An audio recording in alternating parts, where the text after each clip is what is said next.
Thank you for turning to page 121. Welcome back to page 121. Yep, I'm doing it. Today, we're going to talk about one of the more polarizing sets ever released for Traveller, Megatraveller. This was an attempt to update the 1977 rule set. The 77 rule set was about 10 years old when this was revamped and published.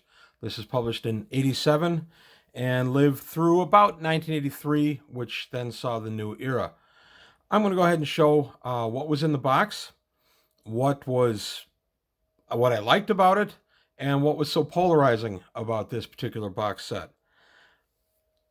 Okay, so just a moment, the box contents. Okay, in the box you got 3 books, which came in the core box along with that Fine Spinward Marches poster that I have in the background here. And the first one was the referee's manual. Now, Megatraveller represented a little bit of an upgrade to the rules that had been designed 10 years earlier. Very honestly, it needed it. The Traveller rules, while I love them, were showing a little bit of age. This was a set of rules that was designed primarily by a group called Digest Group Publications, DGP, who also put out a ton of quality Traveller supplements during the original Traveller run and then during the new era, or the Megatraveller era. But the game itself was released by GDW. Of course, they had input into it as well. Digest Game Group Publications, DGP, also published a monthly magazine for a few years called Traveller's Digest. This is a very neat magazine. I will do a future video on that magazine itself. So, in the referee's manual, you get information on how to run the game, how to DM it, basically, how the world is, the universe. You get all the info on the back. The neat thing about this was there were 3 books that came in this set: the referee's manual, the player's manual, which I'll get to in a moment, and then the Imperial Encyclopedia.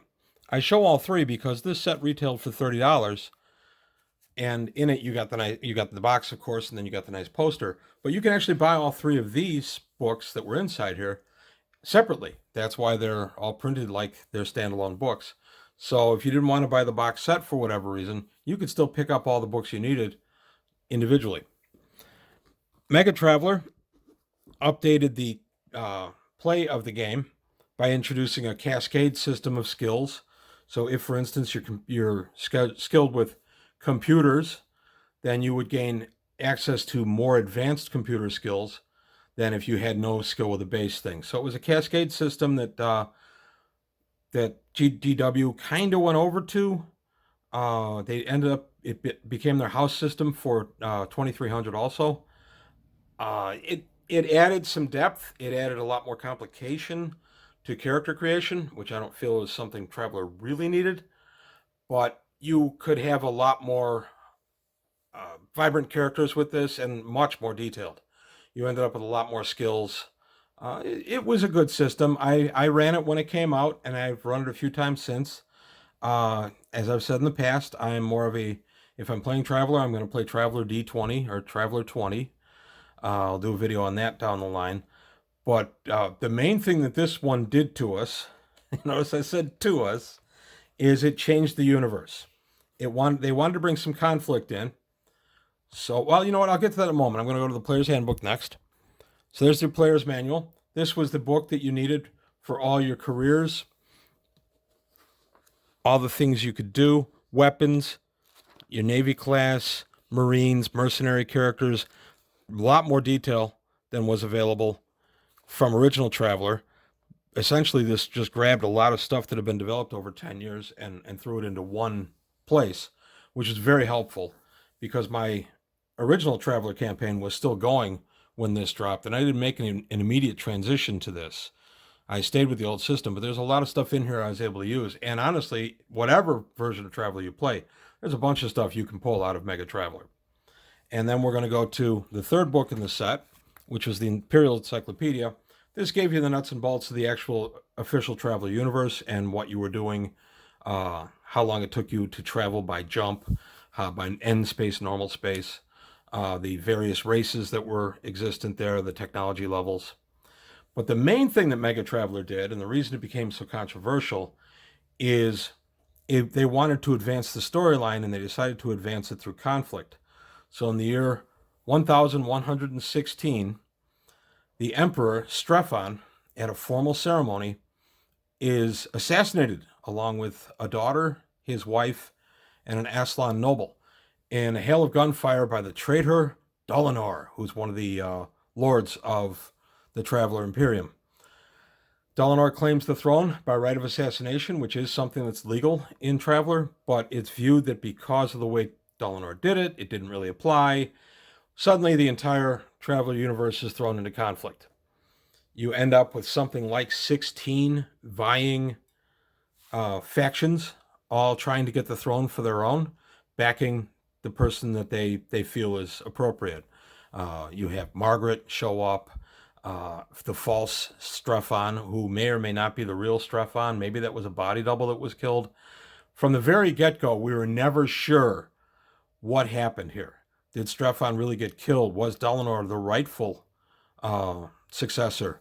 Were any of these others rightful successors? And for the next 6 years or so, we followed this. This was known as the Shattered Imperium era, or the Rebellion era. I liked the story advance. I would have liked a little bit more. I guess I didn't want so many questions. I understand what they were trying to do, but honestly, over time, the questions got kind of way heavy on the campaign.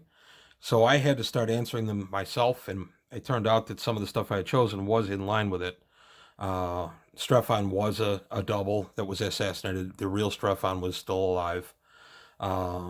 And it involves a clone of Strephon taking the throne, and it got pretty far afield from where it started. But it started out pretty neat. It gave us an update to assist universe that kind of needed a kick in the seat. I don't know that the game mechanics were the direction I would have gone, but I did use them, and they were useful. A lot of publications came out, or supplements to this came out for 6 years. Dozens came out. They're really quality. Megatraveller, whatever you feel about the advanced universe and the assassination, there's a lot of useful information to be taken from Megatraveller, and anybody who's running a Traveller campaign, it's not a bad place to be. There's a lot of action. You have a lot of different factions vying for supremacy, so there's a lot of breakdown of technology. You have worlds that are thrown backward in technology because they're cut off from their imperial faction, and they end up being an outlying world. In some cases, worlds that were dependent on outlying technology actually become ghost worlds. They get wiped out, and sometimes the travelers would go and try to find tech from these worlds. There were a lot of gaming possibilities. This was much more action-oriented than the original Traveller. In the original Traveller, much as I love it, you end up usually either being spies in the military in some way or running cargo. Traveller is primarily about running cargo. Well, this kind of brought the game over and made you more involved in fending for yourself in places that had been friendly and were no longer friendly. I love these supplements. I read them all the time. I thought they were nice looking. I thought they were well produced. GDW did some nice work with these. And then they had Challenge Magazine, which supported this also. I'll do a video on Challenge sometime down the line. And the other things you got in the box, besides the 3 books and that, you got a nice ad for Traveler's Digest, which is basically a magazine that came out directly a little before Megatraveller, but it really became an organ to support Megatraveller. And then, of course, an ad for Challenge Magazine, which was an overall GDW house magazine, but they did a lot of other publications. I'm going to do videos on both of those down the line. I enjoy both these magazines. So that's a little look at Megatraveller. I'll go into some of the other stuff as I look at different supplements for Megatraveller down the line as to why this ended up being something that a lot of people didn't like. This is, as I said, a very polarizing set. You have people that either like this or hate it. I fall in the I like it category. As you're probably seeing now, if I really don't care for something, I don't review it. It's not to say by any means that I love everything. It's just that I'm being selective and I'm picking stuff I enjoy. So Megatraveller is available on Drive-Thru RPG. A ton of the supplements are available. It's also available on CD-ROM by Far Future Enterprise. If you saw my previous video on those guys, you can take a look there. Very affordable. Also on eBay, Megatraveller stuff does not command much by way of money. So if you want to dive in and feel the beginning of the Rebellion era and the Shattered Imperium for yourself, you can still do it, and you can do it affordably. So that's it for today's page 121. Thanks for watching. Please comment below. If you enjoyed what you heard, like and subscribe, and I'll see you next time. Well, that closes the book on another episode of page 121. Please leave your comments below, and if you enjoyed what you saw, go ahead and hit the like button and subscribe to the channel.